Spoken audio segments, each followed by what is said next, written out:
Bonjour à tous, bienvenue au salon Stratégie Client. On va pouvoir commencer cette conférence expert et j'ai le plaisir de laisser la parole à Antoine Buzenberg de Avaya. Merci beaucoup. Merci beaucoup. Bonjour à tous, je suis très heureux de vous accueillir aujourd'hui au salon Stratégie Client. Donc, je m'appelle Antoine Buzenberg, je suis Customer Engagement Solution Sales Leader. En gros, ça veut dire que je suis spécialiste de tout ce qui est relations clients. Je travaille dans ce domaine depuis plus de 20 ans. Mon expertise donc, a toujours été autour de toutes les problématiques des centres de relations clients. Et je travaille chez Avaya depuis maintenant plus de 10 ans. Donc aujourd'hui, ce que je vais vous présenter, c'est effectivement tous les bouleversements attendus et qu'on voit apparaître aujourd'hui au niveau de la Customer Experience, en vous parlant évidemment des différentes technologies et aussi des différents enjeux, bien évidemment.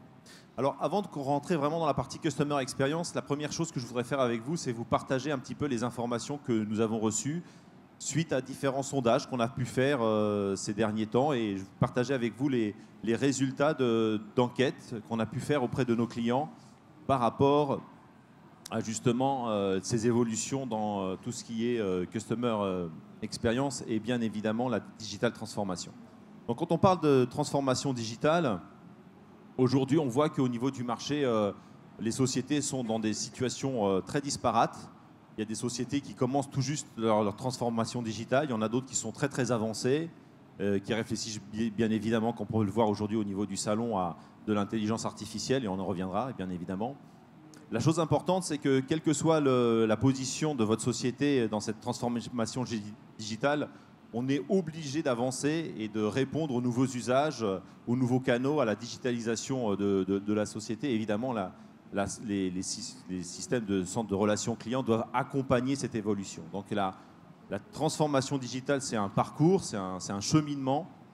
Et bien évidemment, nous, Avaya, par notre expérience, notre expertise, le nombre de clients que nous avons un panel de solutions justement pour accompagner des clients dans cette transformation digitale, pour obtenir toujours de meilleurs résultats et d'offrir un meilleur résultat par rapport à leurs clients.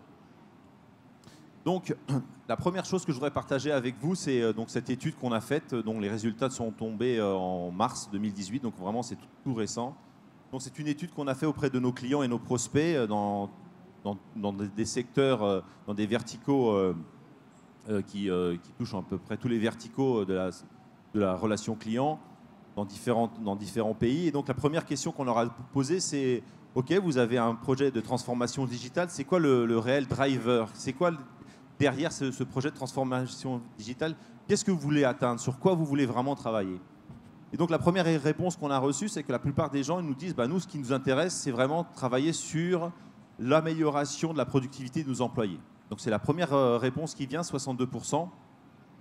Alors c'est intéressant parce qu'effectivement, on pourrait imaginer que la première réponse c'est le Customer Experience, mais quand on regarde un peu les chiffres et qu'on essaie de les analyser, la plupart des gens, quand ils parlent de l'employé, de la productivité des employés, c'est avant tout de leur donner des canaux pour pouvoir répondre justement aux nouveaux usages, à la digitalisation, à la transformation digitale. Donc quand on dit améliorer la productivité des employés, c'est tout simplement leur donner la possibilité de répondre aux usages et aux nouvelles technologies. Mais un point important, c'est que évidemment la Customer Experience, qui est vraiment le centre de tout, et aujourd'hui je vais insister sur cette notion parce qu'au niveau d'Avaya, par rapport à notre expertise, on est convaincu que tous les projets qui sont des succès auprès de vos clients, c'est vraiment quand ils sont focusés sur la partie Customer Experience. On s'aperçoit que toutes ces sociétés, quand on essaye de corréler les projets sur quoi ils se sont focusés et les gains qu'ils ont eus, on voit que les sociétés qui se sont vraiment intéressées à se mettre à trouver les meilleures solutions pour améliorer l'expérience de leurs clients ont aussi les plus grandes marges de progression en termes de revenus. C'est là où on peut voir les plus grandes marges de progression en termes de revenus, et ça c'est très important. Enfin, juste pour citer, en 6e position, la réduction des coûts, qui est aussi bien sûr le pendant. Quand on veut améliorer la satisfaction client, il faut toujours veiller aux coûts. On s'aperçoit que si on est focusé uniquement sur les coûts, la marge de progression des sociétés est vraiment très faible, parce que là, évidemment, le client ne s'y retrouve pas du tout, ce n'est pas du tout son intérêt. Un autre point sur lequel on a investigué, on a posé des questions et qui nous paraît être intéressant aujourd'hui, c'est ces fameuses nouvelles technologies. C'est intéressant. évidemment, c'est intéressant si c'est aligné toujours avec le besoin du client. Euh, Automatiser, mettre de l'intelligence artificielle, oui, mais pourquoi? Pour quel but? Pour quel intérêt au niveau du client? Si c'est pour que le client ait l'impression de parler à une intelligence qui lui amène très peu de services ou quasiment une information qu'il pourrait trouver en allant sur votre site ou en regardant les pages de FAQ, le gain est relativement minime. Maintenant, ce qui est sûr, c'est que ces nouvelles technologies, quand on essaye de les classer, on s'aperçoit que tous les clients travaillent, tous ou presque travaillent sur ces nouvelles technologies. Donc on va juste les citer rapidement. Donc tout ce qui est blockchain. Alors blockchain, c'est une technologie qui est sortie à peu près une dizaine d'années, en 2008. Le blockchain, c'est quoi? C'est tout simplement une nouvelle technologie qui permet de pouvoir encrypter, de pouvoir sécuriser de façon très très fiable, très très puissante, tout ce qui est transfert d'informations et stockage d'informations. La première application du blockchain a été le Bitcoin, donc une donnée encryptée. Mais c'est bien deux choses complètement différentes. Hein. C'est-à-dire qu'aujourd'hui, nous, on travaille sur des projets qui n'ont rien à voir avec comment dire, de la digitalisation de currency, de monnaie cryptée. Nous, aujourd'hui, ce qu'on travaille sur le blockchain avec nos clients, je vous montrerai une expérience client, c'est comment le blockchain, la technologie du blockchain, on peut interagir entre le blockchain et nos solutions afin de sécuriser l'identification du client, comment on peut sécuriser le partage d'informations quand on doit passer d'une unité à une autre unité. Donc c'est des sujets surtout sur les gains qu'on peut obtenir par le fait d'avoir une meilleure authentification et donc réduire tout ce qui est fraude. Le deuxième sujet, évidemment, c'est l'IoT, donc l'Internet des objets. Donc ça, c'est quelque chose qui est très important et très intéressant. Et aujourd'hui, on voit que dans la centre de la relation client, pouvoir récupérer des informations qui viennent des différents devices, ça peut être des objets connectés, au niveau de l'industrie, ça peut être des machines autonomes. Le fait de pouvoir remonter ces informations pour pouvoir interagir en temps réel, de pouvoir envoyer des messages, de pouvoir interagir avec des téléconseillers, des spécialistes, des techniciens pour intervenir sur des sites, c'est un autre sujet très important. Le troisième sujet sur lequel les réponses arrivent, c'est sur la partie, donc tout ce qui est automatisation, bot. Donc ça, c'est les évolutions de l'intelligence artificielle. Là, au niveau du salon, vous avez beaucoup de personnes qui présentent donc des robots qui permettent d'avoir des agents conversationnels. Donc ça, il y a énormément de travail là-dessus. Et nous aussi, on travaille évidemment sur ce genre de problématiques et on réfléchit aussi sur cette intelligence artificielle, comment elle peut nous aider non seulement à répondre, mais aussi à orienter les demandes, à mieux qualifier les demandes de clients, encore une fois, à donner un meilleur service. La réalité virtuelle et tout ce qui est réalité augmentée, donc ça c'est un autre sujet aussi, donc qui permet d'améliorer la satisfaction client en pouvant, sur des applications smartphone, lui présenter par exemple un objet qu'il voudrait acheter, le mettre directement dans son environnement. Et enfin, la partie authentification et biométrie, où là, tout ce qui est reconnaissance, directement pouvoir identifier un client par l'empreinte vocale, ça c'est quelque chose qui est très très intéressant. On a beaucoup de clients aujourd'hui qui réfléchissent là-dessus, parce qu'on réduit énormément les problèmes de fraude et on réduit énormément surtout le temps pour identifier le client qui vous appelle. Et donc ça, c'est des sujets très intéressants. Un autre point aussi intéressant dans ce slide, c'est qu'on voit que si on demande les évolutions donc, aujourd'hui et dans les 2 prochaines années, on voit que les évolutions sont effectivement minimes. Hein, on est dans moins de 10%. Et un autre point aussi important qui est intéressant sur ce slide, c'est qu'on s'aperçoit qu'il n'y a pas une technologie qui se détache aujourd'hui. Il y a énormément de technologies.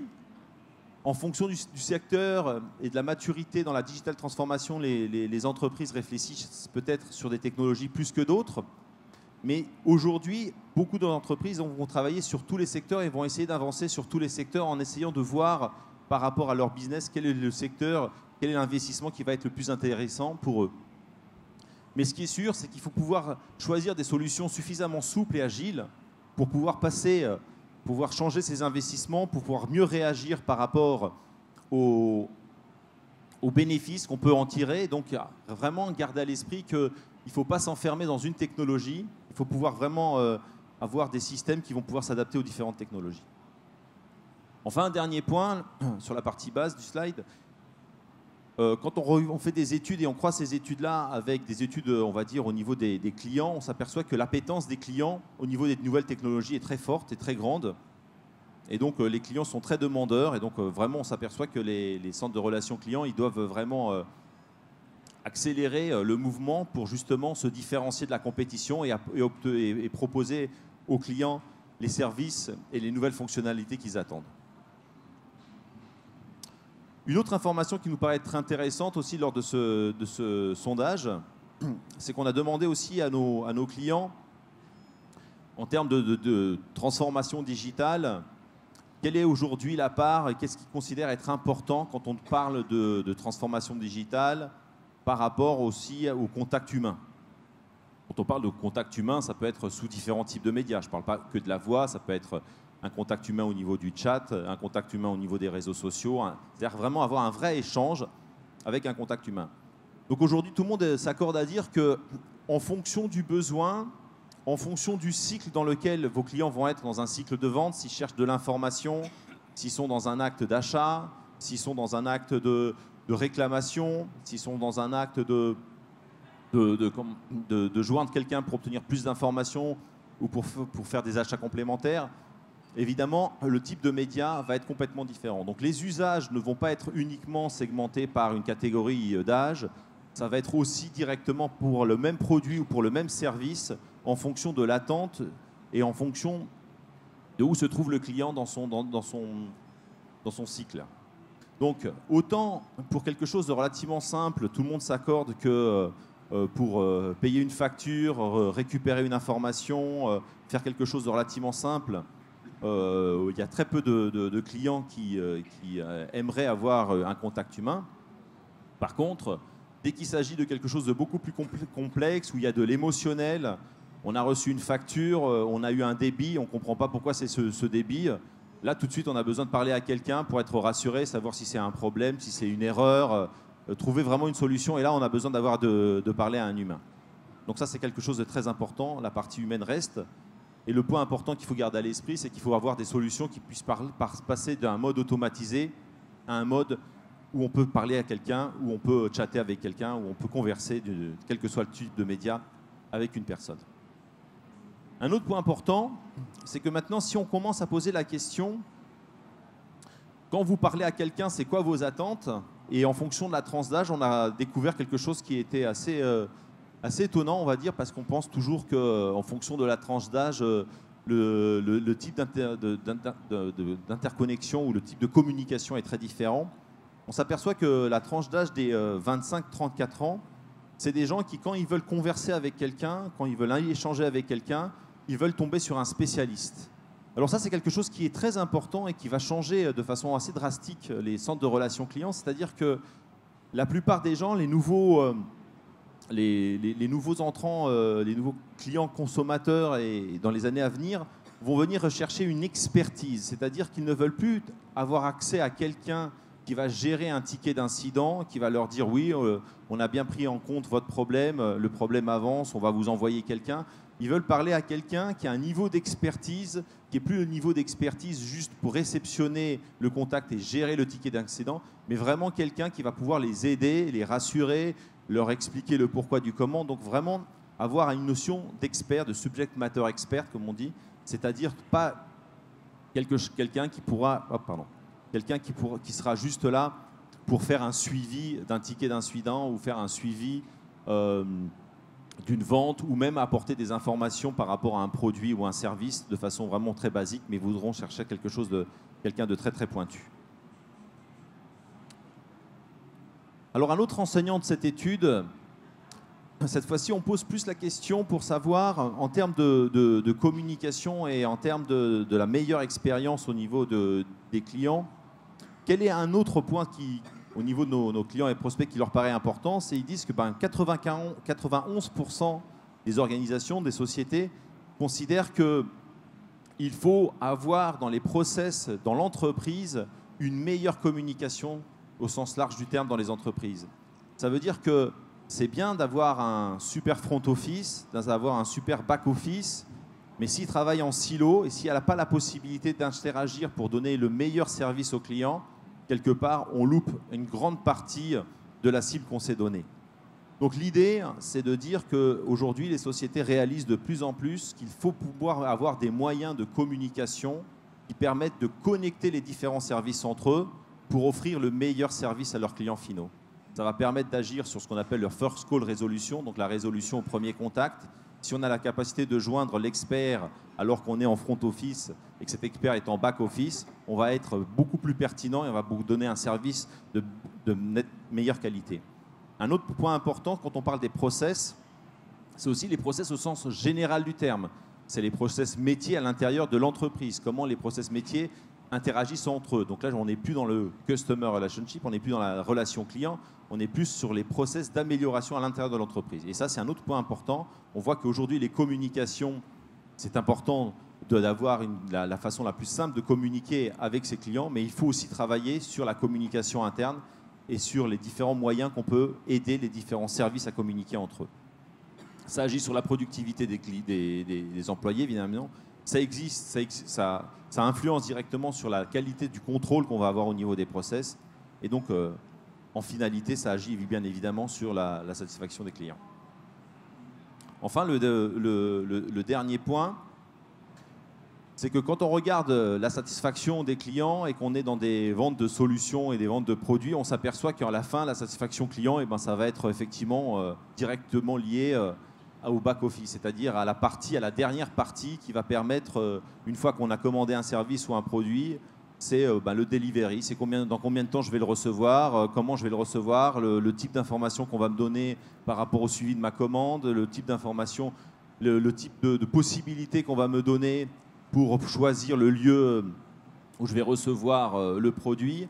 Et donc, toutes les sociétés aujourd'hui qui n'ont pas eu une réflexion pour intégrer la partie back-office, pour pouvoir remonter ces informations au niveau du front-office et pouvoir donner ces informations aux clients de façon très rapide et très pertinente, on s'aperçoit qu'aujourd'hui, ça crée énormément de frustration.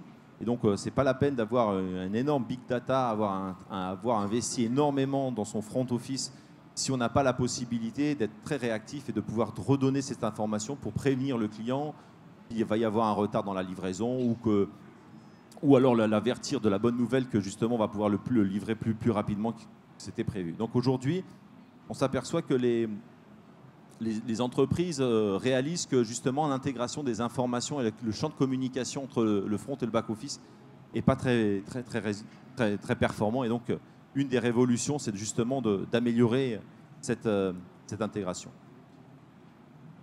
Alors aujourd'hui, une fois qu'on a parlé de ces constats, ces constatations par rapport aux différentes études qu'on a pu faire, aujourd'hui maintenant, on va voir à Avaya dans quoi on peut aider justement nos clients à améliorer la cellule de relations clients et au sens large maintenant, comment améliorer justement le service délivré à leurs clients. Alors la première chose, c'est que nous aujourd'hui, Avaya, on vous fournit des solutions donc omnichannel.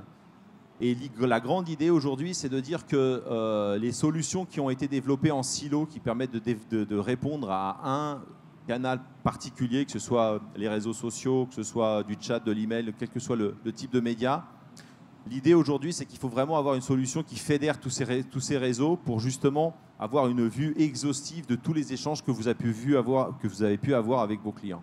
Donc il faut vraiment avoir une solution omnichannel au sens large du terme, qui permet de pouvoir adresser tous les types de médias existants, mais aussi les médias de demain. Donc ça veut dire avoir des solutions suffisamment souples, ouvertes pour pouvoir s'intégrer donc de pouvoir casser les différents silos qu'il pourrait y avoir sur les différents échanges. La deuxième chose, c'est avoir bien évidemment la possibilité de gérer les priorités en fonction de vos besoins business, de vos règles business, et donc de pouvoir encore une fois avoir cette possibilité de mixer les différents canaux pour encore une fois adresser exactement et répondre au plus près à vos besoins.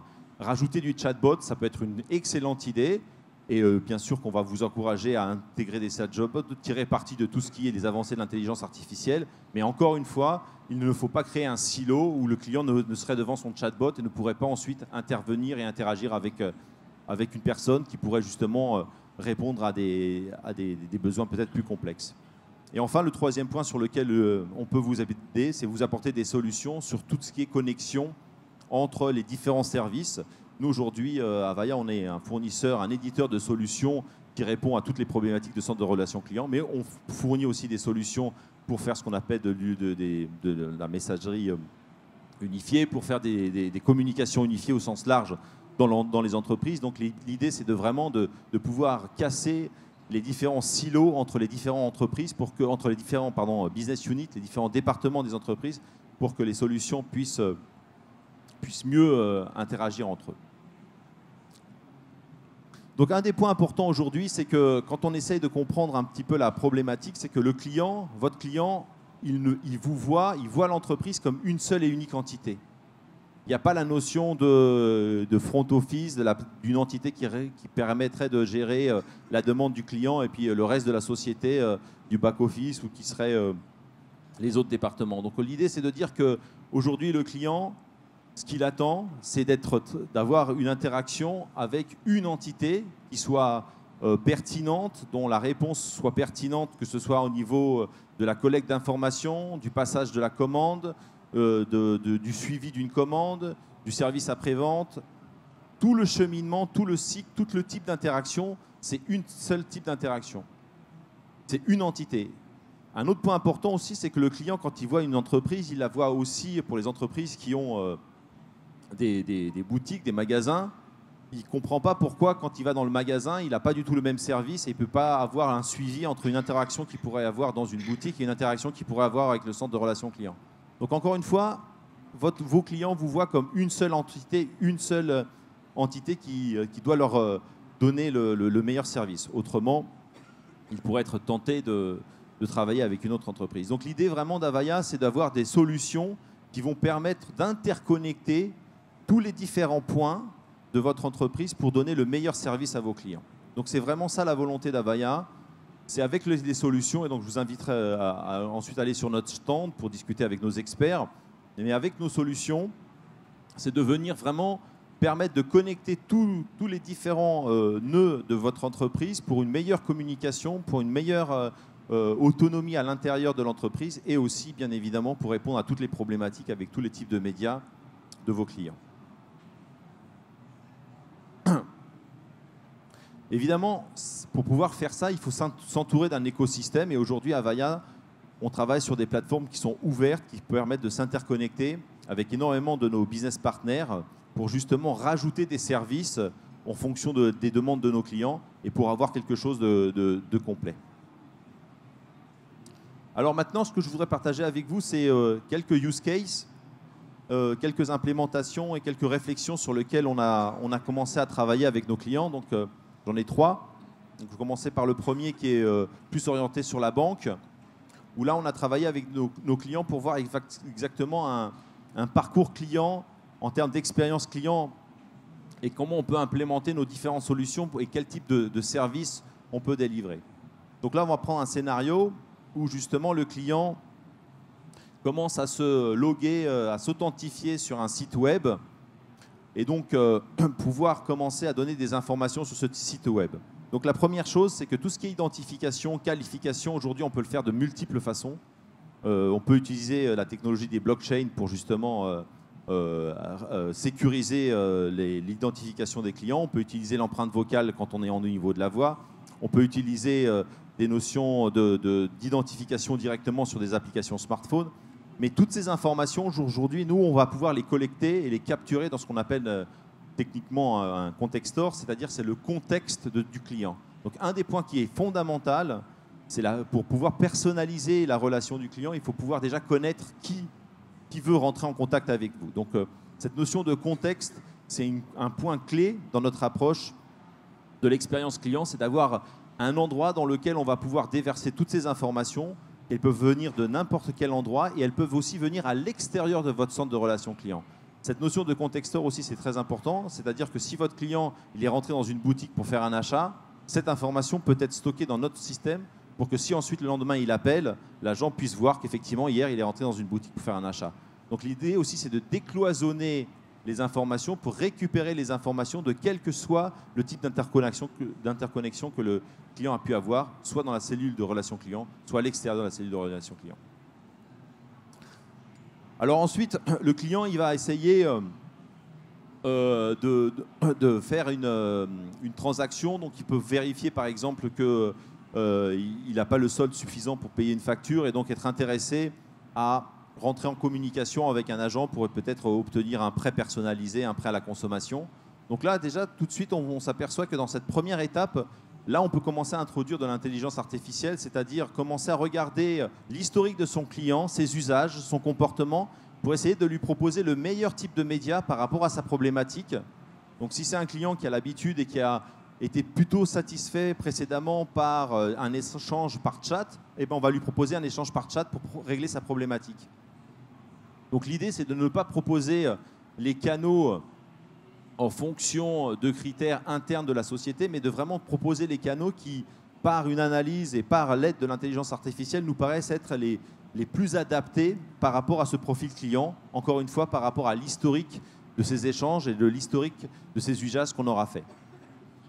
Alors une fois qu'on va démarrer le chat, bien évidemment, on va pouvoir commencer avec une session de chatbot. L'idée, c'est toujours de pouvoir commencer à proposer un certain nombre d'informations, on va dire relativement simples et basiques, pour ne pas solliciter les agents, pour les garder pour des solutions et les investir dans plus de valeur ajoutée. Donc l'idée, c'est de pouvoir commencer une interaction avec un chatbot.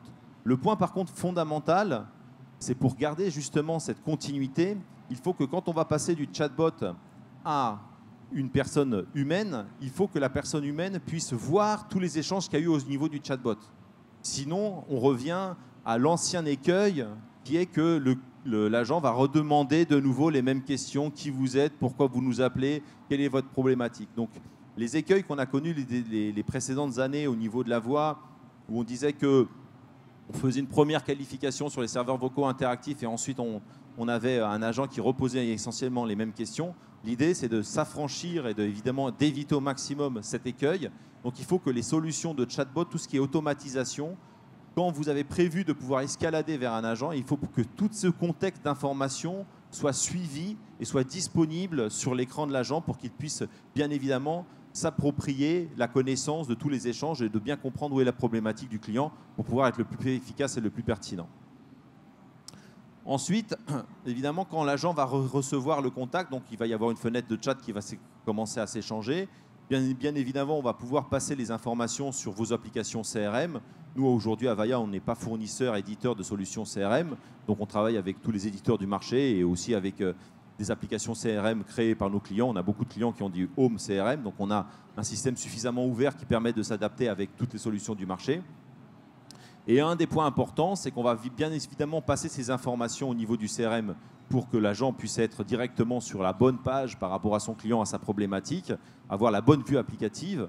Et aussi, on va utiliser l'intelligence artificielle pour analyser ce qui s'est passé au niveau du chat avec le chatbot et aussi le chat humain pour éventuellement alimenter les moteurs de knowledge database, donc pour alimenter le knowledge management, pour alimenter les informations, pour donner des informations pertinentes au niveau de l'agent qui va pouvoir répondre au mieux au client, c'est-à-dire assister l'agent avec des informations en lui poussant des informations directement reliées à la problématique du client pour qu'il soit encore une fois plus pertinent.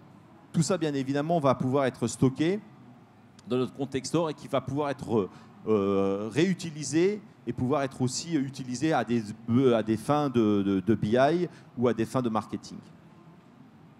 Alors ensuite, on peut rajouter aussi la possibilité d'analyser le sentiment du client. Donc aujourd'hui, on travaille aussi avec des partenaires qui permettent en temps réel d'analyser le sentiment du client, savoir si le client il est plutôt content, satisfait par les réponses qu'il reçoit par rapport à des analyses textuelles. Donc ça, c'est des possibilités qui sont offertes aujourd'hui.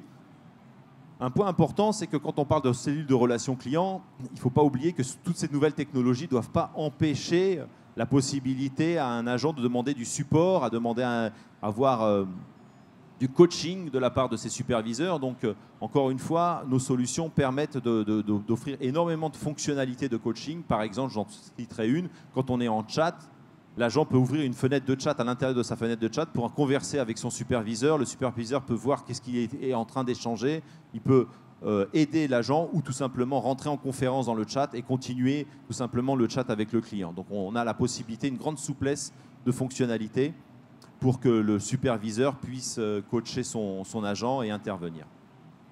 Et enfin, une fois qu'on a fini l'échange, l'idée c'est évidemment de récupérer le maximum d'informations, avoir du feedback.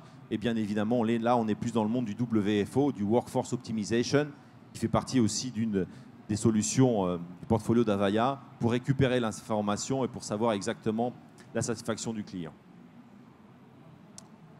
Voilà.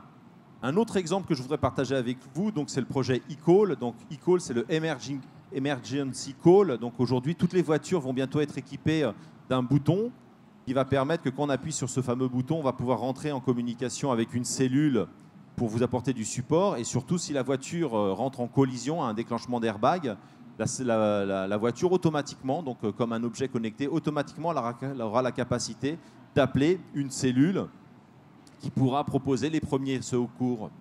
Donc là, on est vraiment dans une application IoT. Donc aujourd'hui, le eCall français repose sur des solutions Avaya.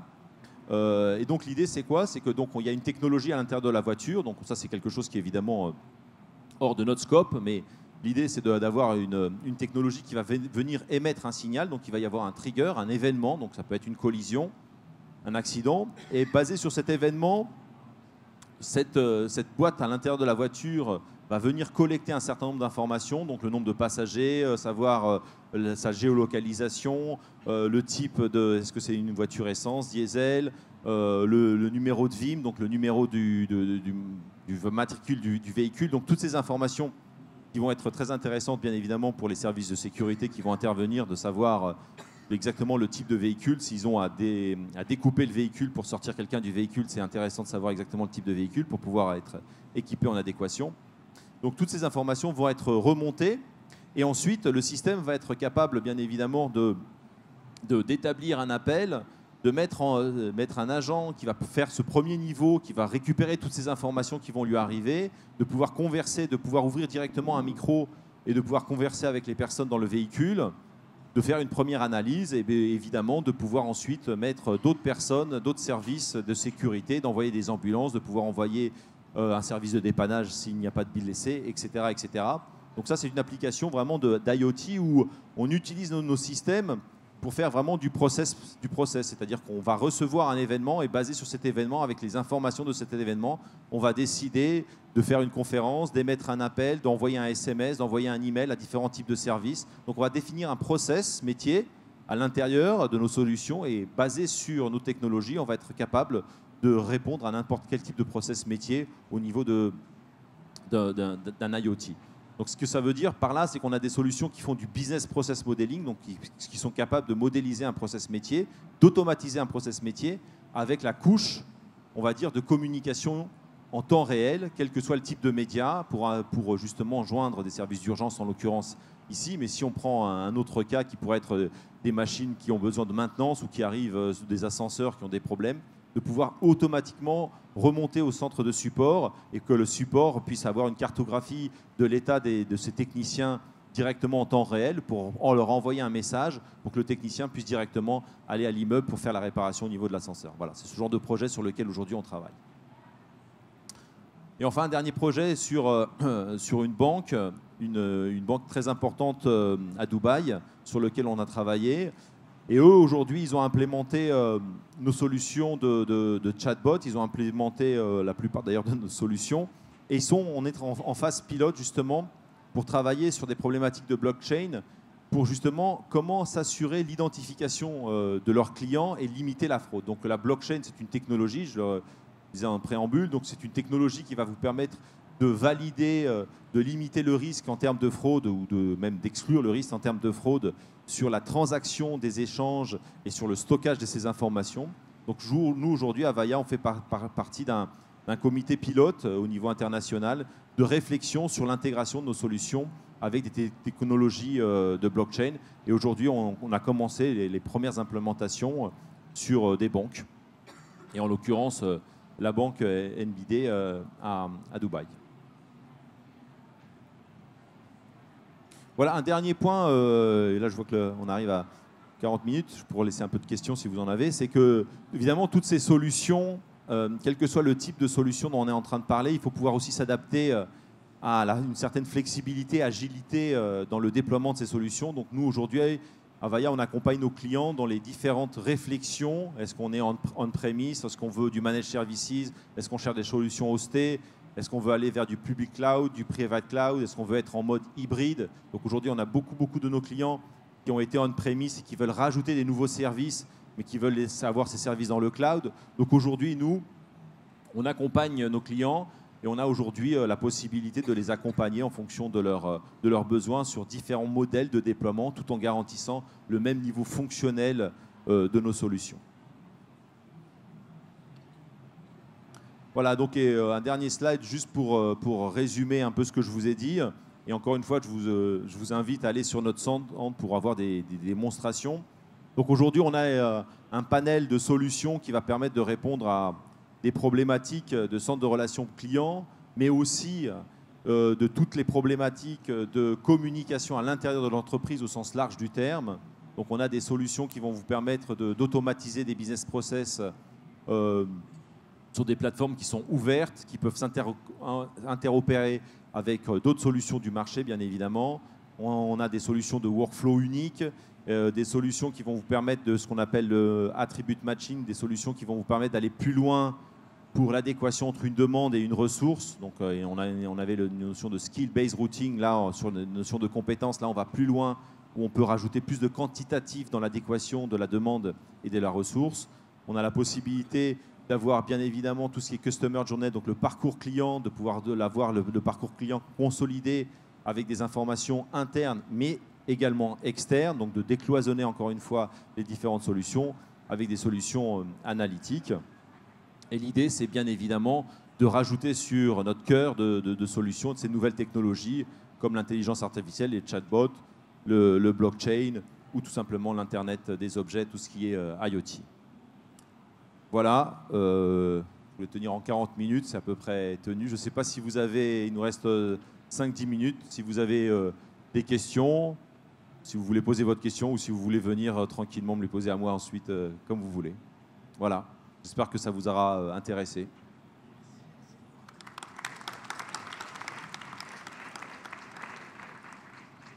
Il nous reste quelques minutes, n'hésitez pas si vous avez des questions.